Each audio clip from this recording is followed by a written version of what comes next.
Le sort du futur quartier de La Ceuta se jouera dans les urnes le 9 février prochain. Depuis mi-décembre, une association Oui à La Ceuta s'est constituée pour faire face au comité référendaire. Nous recevons Chloé Besse, présidente du Parti socialiste de Nyon. À vos côtés, Rachel Cavarnia-Deblu, présidente du Parti libéral radical de Nyon.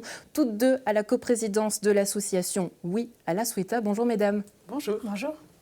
Pour rappel, le conseil communal de Nyon avait voté en faveur de ce projet le 1er avril. Selon le projet, les immeubles de La Ceuta et des Lupins devraient disparaître au profit de nouveaux immeubles comportant au total près de 390 logements. On commence avec une question toute simple. Qui est-ce qui compose l'association Oui à La Ceuta ?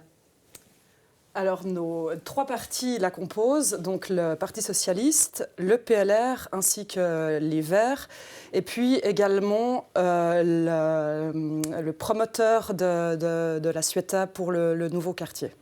Et ainsi que, il ne faut pas les oublier, plusieurs habitants de l'actuel Ceuta et puis qui vont être logés dans le futur projet.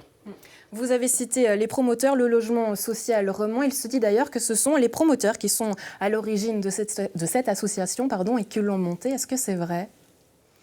Alors, ils ne sont pas à l'origine de l'association. À l'origine de l'association, il y a nos trois partis, comme l'a rappelé Chloé.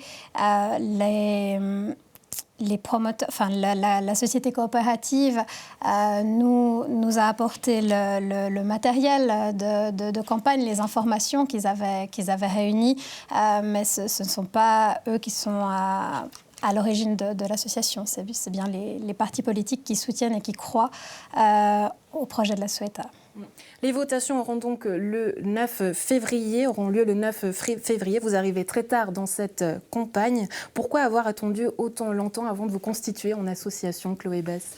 Alors, je ne pense pas qu'il faut dire qu'on arrive très tard dans la campagne. Il y a toujours deux moments quand il y a un référendum. Il y a le moment de la récolte de signatures qui a été faite par les initiants du référendum, où là, nous avons juste exprimé nos arguments à travers un communiqué de presse que nous avons fait début septembre. Et puis maintenant, il y a effectivement le début de la vraie campagne qui va commencer cette semaine. D'ailleurs, les référendaires n'ont pas non plus encore tellement battu le pavé. Ça va commencer ces jours avec notre présence sur les marchés et en semaine auprès des habitants et à travers différents débats publics. Mais la vraie campagne, effectivement, elle commence ces jours et pour notre camp et pour le camp adverse. On a eu le temps, cependant, d'entendre leurs arguments dans différentes interviews sur NRTV. Au Conseil communal, on sait que votre relation entre le PS et le PLR est toujours assez souvent tendue. Donc cette alliance, aujourd'hui, elle peut paraître surprenante. Comment vous la justifiez ?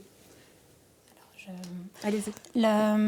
Le PS et le PLR sont effectivement divisés sur certains sujets, mais savent s'unir et collaborer à l'image de ce qui se fait aussi au niveau du canton de Vaud quand ils croient à une solution commune, et c'est le cas de la Ceuta. Et le fait que nos deux partis, nos trois partis avec les Verts, soutiennent ce projet lui donne d'autant plus de crédibilité. Chloé Besse, lors du dernier conseil communal, vous avez démissionné de la présidence de la commission des finances au vu aussi de cette situation. Vous disiez viser justement le PLR qui est ici à vos côtés en le mettant face à ses responsabilités. Finalement, aujourd'hui, une politique de consensus, vous êtes obligé d'y revenir malgré vous. Moi, je pense qu'en politique, les projets sont nombreux, sont multiples, mais que le consensus, on essaye toujours de le trouver et puis d'y tendre, et que le projet qu'on a ici présentement sous les yeux est bon et qu'il faut le soutenir, et qui date maintenant de l'année dernière, et que dès le départ, LPS, LPLR ont voulu le soutenir, et que là, on va continuer à collaborer ensemble, et que la collaboration se passe extrêmement bien, et je le salue. Aujourd'hui, j'aimerais vous entendre sur vos arguments, les arguments que vous souhaitez défendre pour soutenir ce projet de La Ceuta. En résumé, qu'est-ce que vous pouvez nous en dire ? Alors, ce qui est au centre de ce projet, il ne faut pas l'oublier, ce sont les locataires et les habitants. Ils vivent actuellement, ceux qui n'ont pas encore été relogés, dans des locaux qui sont vétustes.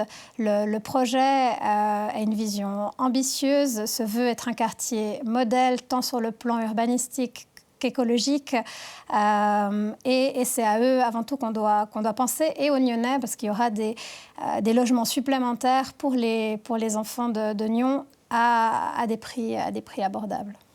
Ça, c'est pour le côté urbanistique. Justement, vous avez cité aussi le côté écologique que défend avec ferveur le comité référendaire Nyon Demain, et le refus de l'abattage des arbres. Qu'est-ce que vous répondez, Chloé Besse ?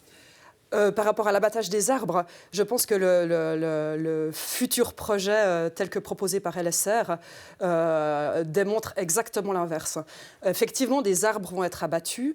Ce qu'on peut leur répondre, c'est que quasiment l'entier des arbres qui vont être abattus sont malades, mais surtout qu'un grand nombre d'arbres supplémentaires va être planté. Ce que les référendaires insistent aussi, c'est que attaque la biodiversité et l'écologie. Quand on parle de biodiversité, on pense bien souvent aux arbres, mais il faut aussi toujours penser au niveau du sol, au niveau des plantations diverses et variées. Et le nouveau projet va accentuer sa diversité, pas seulement au niveau des arbres, qui seront évidemment bien plus nombreux, mais également au niveau des sols.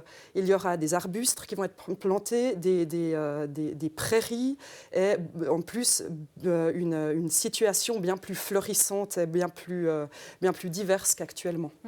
Rachel Cavarnia-Doblu, vous nous parliez de ce projet en tant que projet pilote, exemplaire. Quelles sont les caractéristiques qui le définissent justement en tant que tel ? Alors, actuellement, les bâtiments qui constituent le complexe de la Sueta permettent très peu d'échanges sociaux entre les actuels occupants. L'objectif du nouveau projet, c'est de vraiment créer un lieu de vie et des échanges entre les commerces de proximité qui auront leur place et des voies de circulation avec la promotion de la mobilité douce pour créer vraiment un lieu d'échange social et de vie. Plusieurs référendums tout au long de cette législature. Chloé Besse, est-ce que c'est le référendum de trop ? Je suis d'avis pour dire qu'effectivement, je pense que